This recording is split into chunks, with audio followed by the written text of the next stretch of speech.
Today's guest is a self-taught artist who made art from a very early age, finding peace and comfort whilst making. But life took over and didn't make art for 30 years, rekindling his passion for art during the pandemic. It's an absolute pleasure to be talking with our guest today as we talk about creating art after a long break and going on to sell. Welcome today's guest, Nish Shah. Hello. Hi, thank It's you. so good to have you. We've spoken Thanks for many times, haven't we, now over the years? So it's yeah. lovely to have you as a guest on the podcast. Thank you so much. Now, those tuning in that maybe don't know Nish, Nish never went to art school, never trained. He's a natural born artist. I love this. I was reading this on your website. A natural born artist who loves working with graphite and colour pencil, specialising in surrealistic and pencil drawing. So uses pencil and graphite to create these exceptional lifelike portraits of people, animals, and wildlife, and in particular elephants. So you're an intuitive artist and your passion shows in every piece. I love that description from your website. And so you were born in Kenya, and I imagine, well, this is where art making began for you. Was that right when you were in Kenya all those years ago, or was it later? No, it was later when I was Was it? here. So I came here when I was three. Yeah. Um, Okay, you're yeah. yeah, Probably I started maybe doodling or drawing as soon as I started school, really, about seven, eight yeah, infants, yeah, and from then yeah, on, and that's one of my go-to places during school and college. yeah, Yeah. So it yeah, was we did a lot of still life. We did a lot of yeah, pottery. We did everything basically across the board. But I never yeah, drew wildlife back in those days. I never did portraits. I had a phobia against yeah. portraits. Um, Did you really? yeah, it's As a completely scared of doing portraits, and you see yeah. what I do now. So yeah, it's a big change. Yeah, yeah. How crazy is that? So you made art during school and found that piece. Is that where you found that piece at that time when you were at school? Did you find it then? It was that was what it Academically, did I for wasn't you. very good, so all the other subjects I wasn't very good at. Hmm. Biology I enjoyed, but apart from that, my main go-to places was art and sports. So PE, Yeah, yeah. yeah, and that was it really. But in those days, they never picked up if there was issue with kids, why they weren't learning or why they couldn't learn, or so you Mm, just went with the flow. mm, And yeah, and then yeah, through to college. So I did my A-level art in college. I did that in 1 year. And then yeah, straight to work from there. Didn't carry on. Did some artwork at home, just bits and pieces. Just one of my uncles got me to do um, an illustration for drink driving. He hmm. sent that off to the publishers, but they declined it because they said it was too vulgar. So um, Really? When yeah, was this? Was this kind of after leaving school or a bit later after on after in after adulthood? college. So yeah, this was Yeah, probably when I was about yeah, 18, yeah, 19. Yeah. yeah. Um, Okay, and yeah, then I stopped at mid-20s. It just stopped. Um, yeah. few bits and pieces, but that was it really, and didn't come back till lockdown. 30 years later. Oh my gosh. So you dabbled and you got to your 20s, life took over, and then you ended up just not doing any. And then the pandemic hit. And what happened then? Was it your family? I remember you telling me your family It was my started kids. to push you to, Yeah. So yeah, I had a yeah, job. I've literally got a job working for a company a week before lockdown. They furloughed me when yeah, lockdown hit. yeah, So 4 months later, they laid me off. But during the yeah, time sitting at home, both my son and my daughter both said to me, "Why don't you just start drawing? Because you got nothing else to do at the moment. Just keep your mind occupied." yeah, yeah, Yeah, so I started practicing. I was very nervous. I was shaking. I didn't know if I could draw again or yeah. not. Did you Um, have all the materials to hand, or did you have to go out and buy so materials? I had some papers from years back. I Yeah, had an A3 pad. I had some pencils, just basic, and then it was just a case of putting pencil to paper, learning off YouTube, see what everyone else was doing, following a few yeah, artists who are very well established around the world, and I still yeah. follow them, and Mm. just seeing what materials, what pencils, and it's crazy the materials and pencils, the quality and everything you can get out there, and so yeah, Yeah, and I but just started buying stuff, materials, working out what paper to use, yeah, and it yeah. just grew from there. So that first drawing, how did that first drawing feel after a 30-year break? Um, it was good. It was good in the sense that everybody loved it. Yeah, On the back of that, people were asking me if I do portraits, and I kept saying no okay, because I yeah, was scared of yeah, doing faces, yeah, um, and then working out how to do them. But I do everything on a grid now. I don't yeah, draw anything freehand. I'm not that confident yet, still. yeah. And so when you were sitting down with this paper in front of you and you hadn't made for 30 years, like what was going on in your mind at that point in terms of what to make? Like, did you have a picture? Did you think I'm just going to just draw and see what comes out? Because that's a daunting thing, isn't it? Sitting at a blank page after 30 years. I was on. I went on YouTube first, and then I just saw Mm, eyes. So I thought, let me try that and see if that works. So I was yeah, just doodling in a scrapbook, yeah, just small miniature little pictures. Seemed, but yeah. my hands were shaking. I'm left-handed, very, very nervous. Um, and then, but slowly, slowly, keep practicing. You get used to it. Your hand becomes steady. But yeah, Mm, yeah, that was it. It was the eye. So I drew an eye. That was my first drawing. yeah. But yeah, when I didn't post it. I didn't want to post it. So my daughter, she said she'll post it and see what reaction we get. So yeah, it was very good. Oh, It was very good. And then from then on, I did and a how, few. yeah, Yeah, yeah. So do you think that you continued because, was it because of yourself and the way it felt, or was it because of that reaction from other people that also kept you going, or a bit of both, do you think? I think mostly the reaction I got Yeah, when yeah, I was yeah. younger, when I was drawing in school and college, I hated showing my work. Did I was you? almost, yeah, I had this block where I kept thinking that people wouldn't like it, whereas my dad would just show Mm, it off everywhere. I used to get really embarrassed really? to do that, yeah. Oh, So I yeah, wonder where that fear comes from. Yeah, I was very yeah, afraid of yeah, showing my work. Um, but yeah, now when I've done something, I post it. I've not posted for a while because I haven't done anything for a while. And as yeah, you know, I'm yeah, starting to work on acrylics, see if that helps. Um, yeah, yeah, yeah. big change from I one love medium that. to another. Mm, yeah, I just love that. I think that's probably one of the biggest transformations. You've had many transformations in the time that I've known you, but I think that is such a big one, isn't it? To have that fear from a young child of sharing your artwork because it is a really personal act. And I think there'll be lots of people here listening who really resonate with that because when you show your artwork, you're showing a part of yourself. And so to have that fear around what people think of it is so valid. It's so valid.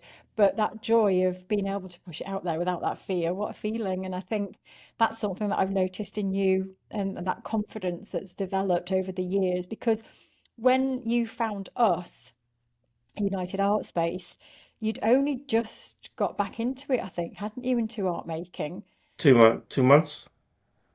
Yeah, yeah, Yeah, because I remember you I, telling us that you were in a, you're in a bad place. You'd gone through a lot personally and with your work as well, the stress that you'd gone through. So it was so nice that your children were looking out for you and were. was that beacon of light to try art, Dad. Um, and so, yeah, when you found us, yeah, you'd only just started making. And so at that point, your confidence was still quite low, wasn't it? You Mm. were kind of tipping your toe in the water, going, I've started making, but I don't want to put it out into the world. Yeah, I've always been I've always been timid, even as a kid. Even now, Mm, sometimes, yeah, I, mm, I struggle with social situations and things like that. But when it came to art, um, for people to acknowledge uh, how they feel about it, how good it is, mm, it's a massive feeling, very overwhelming for me. mm, Yeah, mm. yeah. And 'Cause so you started then, yeah, go on, sorry. it's just always get the feeling that from a young age, no one's going to like your art. And now I Mm, get all the praise. mhm. Yeah, it's massive for me. Yeah, that's lovely. I love that. 30 years on, if you could have seen your future back then, I bet you wouldn't have believed that it would have come back full circle and brought you all this to your life now, because it is opening so many doors for you, isn't it? And so you started to make again, but you were still worried to put it out into the world. You were still afraid to take those commissions.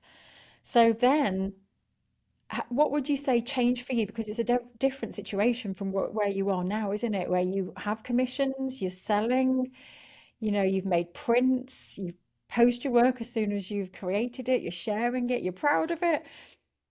So what was happening in between those stages, do you think, that's helped you grow that confidence? It's not something that happened overnight, is it? It's something that was a gradual progression towards where you are now. And I think that's important for us to share, because some people can look at artists like yourself and see this amazing work and you're selling it, and they don't realize what went on in between to get to that point. So what was some of the things that happened to you that enabled you to push it out more, say yes to that first commission, do I you think think? I think it's more the public um, liking it and wanting something Yeah, rather than me.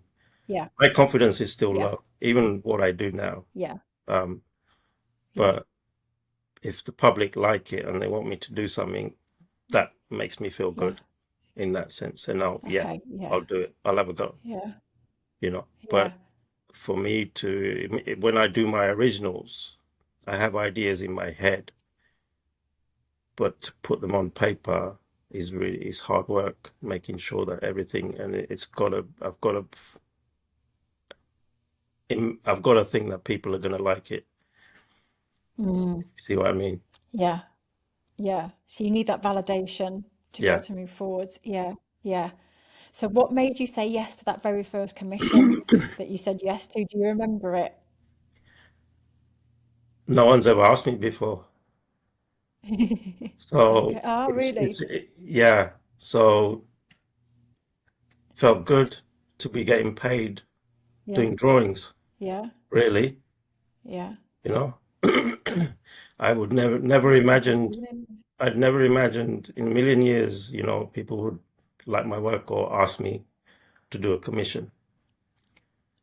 So for someone to ask, yeah, it's something big for me. Oh, I love that so much. I know to be validated in terms of people responding to your work and liking it is one thing. And then, like you say, to say, I want to give you my money for one of your pieces, that's a big deal, isn't it? It's a very Mm. big deal. Someone's willing to part with their cash and invest in you as an artist. And that is amazing. And I just want to take a minute right now to just stop for a second and just applaud you on that, to have that courage to pick up those pencils after 30-year break and then take that next step of your daughter sharing it and then you sharing it and then someone wanting it and you say no, and then the next time you say yes. And can you see all these steps? And I want everyone here to listen to this really carefully and know that it's all these little steps in between that lead you to the bigger picture of where you're going. And sometimes when you're in that stage of growing confidence and you're in the beginning stages or even further on, but you're still feeling fear, sometimes you underestimate the little steps that you're taking. But it's when you can look back and you realize that, oh my gosh, it's brought me here to where I am today because Nish now has sold pieces and made prints, and it's the best feeling ever to have seen you on this journey, but see your confidence grow and you really finding your own voice as well. I think in your art making, like you create really individual pieces that we see a piece and we go, that is Nish. We know it's your work. Actually, what happened was after I drew that first one with the eye, um, and then I had a thought in my head because my dad passed away in 2019, so I Yeah. wanted something to remember him by. So I Yeah. had a very old photo of him when he was about 25. Hmm. So it's not big, it's only like 5 by 5. I thought, let me just Yeah. try and practice on him. So we had photos Yeah. taken of my mum's eye Yeah. now. So I drew her eye and I put my dad's portrait inside her eye. Um, but that was Oh, very small, so it wasn't wonderful. very detailed. Yeah. And Yeah. from Yeah. from that, somebody asked me, I was still nervous about doing bigger portraits. Yeah. But yeah, it was really somebody asking me and paying me money to do a portrait. And I thought, I've got to get out of this phobia and try and Yeah. just practice and find a way to work on it. Yeah. Yeah. Because otherwise you're holding yourself back, but also you're holding back artwork that can be so joyful for other people. And that's something to remember for everyone as well who's sitting here maybe afraid to sell. It's like you're just doing yourself a disservice, but the people who are out there who want it as well. There are people out there that want to buy artwork and they want to invest in real art made by people. And so taking those steps is so important because it serves you and others. And so you joined our hub and you're an amazing member. I have to say thank you. You're an amazing member inside the community and you're a rep and you help serve and support our members. And what's been the biggest help, would you say, from United Art Space in terms of supporting you along your journey? The people,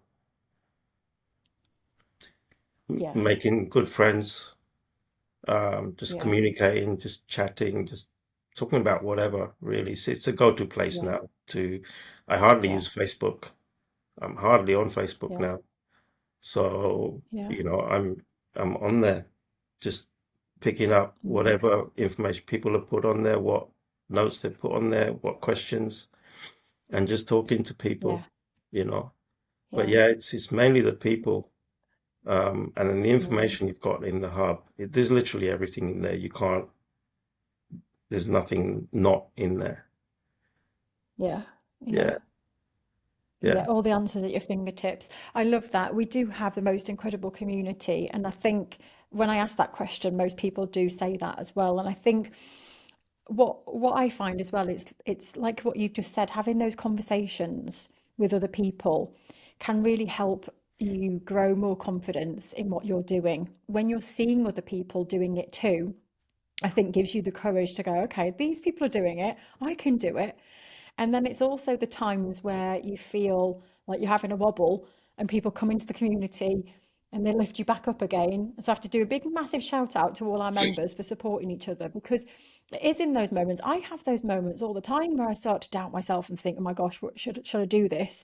And it's having those people around you, isn't it, to push you back up and go, yeah, of course you can do it. Of course you can do this, and believing in you when you don't believe in yourself. Because someone's always got an answer for something, you know. Yeah. There's, I Yeah. don't think there's a question being in there where no one can actually answer. Yeah. So yeah, it's Yeah. it's it's an amazing place.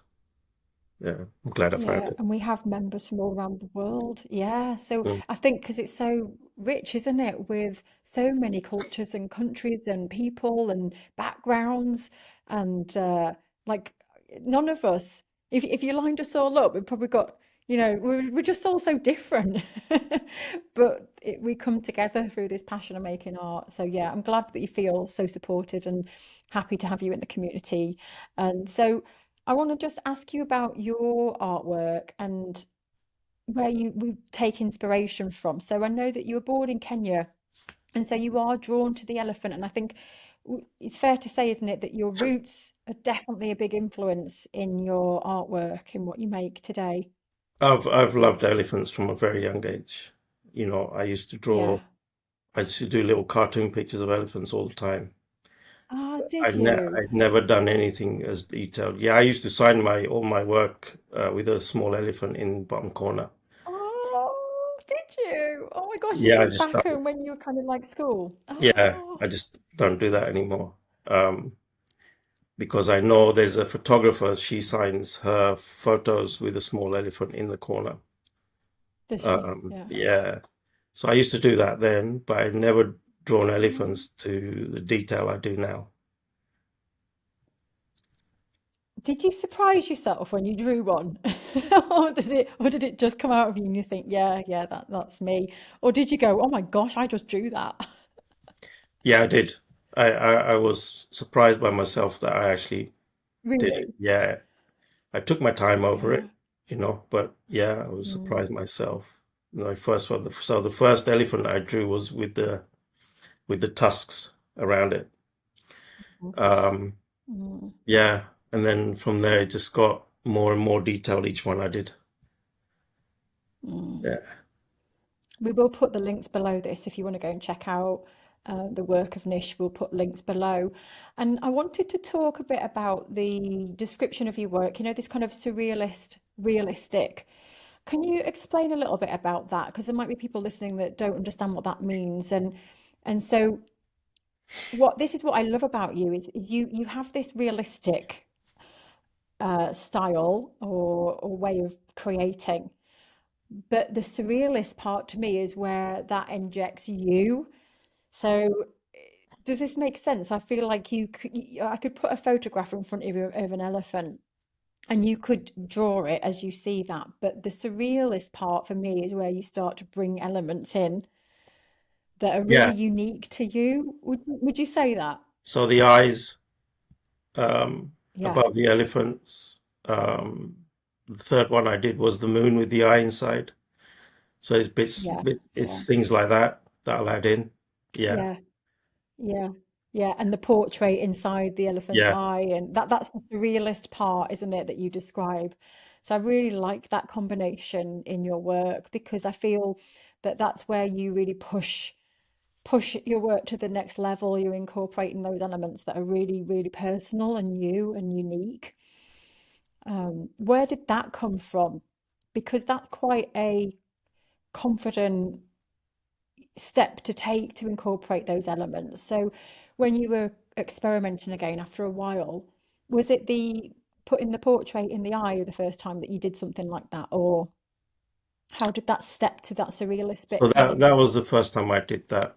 So, and eyes, I'm Yeah, very drawn to eyes and elephants. But when I yeah. did the my first survival drawing with the eye above, um, I just drew it and decided to do it as a blue eye. Um, but just something looking down on elephants to protect them. I didn't know the actual meaning Mm, of the blue eye. So the blue eye is a feng mm. shui symbol for protection. Okay, But it yeah. can also Mm, mean the opposite of that as well. So when I drew that one, I'd actually sold that one to somebody in Kenya. yeah, Um, and then on the back of that, another lady, actually my daughter's wedding dressmaker, she wanted the same thing again, but twice the size. So I had to scale up from A1, yeah, A2 to A1. So I had to double it wow, yeah, and yeah, do the same yeah. thing. But the eye was slightly different, but again, blue. So I kept the theme the Mm, same. And then the third one with the rhino, the elephant, and then the moon above with the eye. Yeah.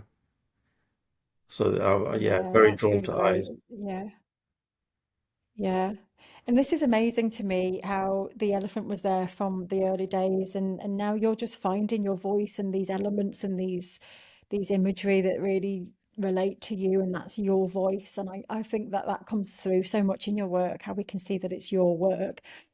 And so when thinking about your time with us, has there been one thing that has helped you along the way that you think, gosh, I'm so glad I learned that? Has there been anything that stands out that you've learned along the way, that maybe advice that you could give back to your younger self? Um, Confidence. I had no confidence then, very Mm, timid. I was I was bullied a lot as a kid, which didn't okay. help. So I suffered a lot of Mm, trauma back in those days. Um, okay. so Yeah. confidence over the years hasn't been great. But when it comes to my Mm, art now, I'm pretty much happy to do anything. yeah. And Oh, I'll have a what a go. I'm feeling. struggling with the painting though at the moment. So Yeah. Well, it's good you're having a go, and you might paint and think, I don't want to do that. It might be that you stick to your pencils, but you're having a go, and that's how you develop more. And so, but that would explain where that the fear around putting the work out there and being judged, and especially if you've gone through that, that causes that anxiety. And I think so. One thing that I love to teach in our yeah, workshops is always taking those baby steps and finding your next person that believes in you or connects with your work. Because, like what you've just shared here, it's like that one person that believes in you or says something nice. It just fills that confidence bucket up. And then another comment, and that's what it takes. Sometimes you can be on the floor with no confidence, and it's those little steps and connecting with people that get your work, that fill the confidence bucket up to you, push it out to some more people and more people. And that's what's happened to you, in effect, really. You've taken those steps and grown the confidence over time with the support I around you think as also well, which because is I've really always worked for other people. I've never worked for mm, myself. So a lot of things okay. in the background I tend to struggle with, the Yeah, admin side of things yeah, and yeah, again still posting and finding my way around Instagram and all that. So yeah, it's getting all that and trying to do it in some sort of systematic order, which is not always easy. yeah, yeah. Yeah, no. I think lots of people listening now are going, yeah, yeah, I know it's not easy. And the problem is as well is technology is changing so fast. It's Yeah, moving so quickly. So, you look at social media 7 years ago when I first started, it was kind of really simple, and it was you just felt more simple to just do things. And now there's so many variations of things and ways that you can do things that it is a bit mind-bending. But I think you can just keep it simple, not get bogged down in too much of the detail. That's what I try to do. And just dip your toe into things if you feel that you need them. I wonder, I bet there's people sitting here and listening now thinking, how did you find people in those early days, especially when you got that first sale? So where were you putting your work and putting yourself? Was it on social media back then when you kind of got that first sale? What were those first steps for you? yeah. So Instagram, Facebook, um, Yeah, all the Facebook groups that I know that yeah, people would look and yeah. appreciate, and people that would know me. Yeah, yeah, that was the main Yeah, thing because I yeah, didn't have a website until probably yeah, later on in the year in 2020. yeah. But yeah, mainly that it was.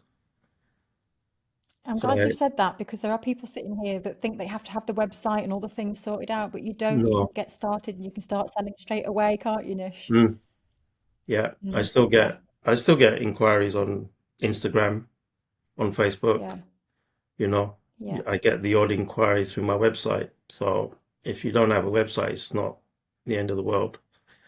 You can take No, your it's time not and do because one. at your own Yeah. pace. Yeah. Still get going, still get going. And so, if there's anyone listening here that's had a break from art making and wants to get back into it, do you have any advice for anyone that, they're just feeling terrified and they don't want to take the plunge? They, maybe feel like you did when after you were returning. Do you have any advice to anyone I, who's listening that feels like that? I think you've just got to start doodling, just start playing, Mm, really. Slowly start playing, keep practicing, and you'll get to a stage where you'll think, wow, I did that, and you could do more of that. yeah, You've yeah, got to start somewhere. So yeah, it's okay to be afraid, I think, you know. yeah, It's but you've just got to, yeah, put pencil to paper, put paint to paper, whatever, to canvas, and just start somewhere, yeah, even in a yeah, scrapbook. yeah. Yeah. Yeah, take the pressure off, not it being a final piece, just doodling and just Yeah. playing and getting Yeah. in touch with the materials again and the process and just watching the pencil mark on a paper, that kind of thing. Yeah, Yeah. yeah, that's really good advice. Yeah. Definitely. Yeah.